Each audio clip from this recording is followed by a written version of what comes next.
చదువుకున్నారు. వారు చదువు సంఖ్యలుండి కూడా చవటలయ్యారు, వట్టి చవటలయ్యారు.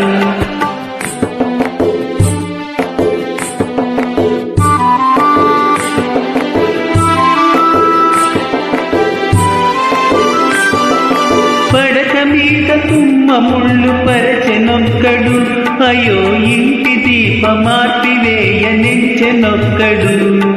తల్లి తండ్రులు విషమని తలచెనొక్కడు, తల్లి తండ్రులు విషమని తలచెనొక్కడు. పడుచు పెళ్ళామే బెల్లమని భ్రమచెనొక్కడు.